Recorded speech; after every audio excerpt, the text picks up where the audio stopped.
On this video, I want to talk about the historical effects that high interest rates have on real estate.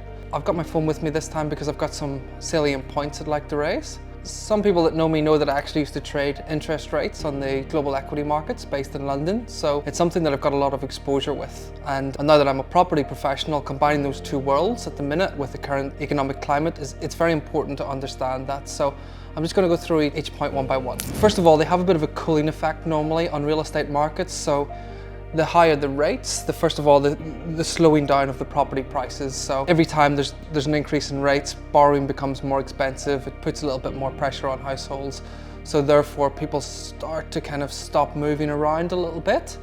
And therefore there's less buyers in the market, and there's less buyers in the market to put some downward pressure on prices. The second point is decreased affordability. When the interest rates are higher, of course, your ability to borrow is reduced, and also your ability to buy goods, services, products is reduced. Third point is an increase in mortgage stress and defaults.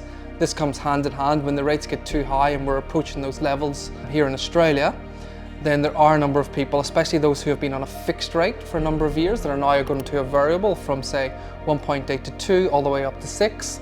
That will put a lot of stress under a lot of people's mortgages, especially in that secondary or tertiary market where a property owner may have a couple of investment properties and the yield on the rental is no longer as great because they're having to pay more, obviously, to service the mortgage.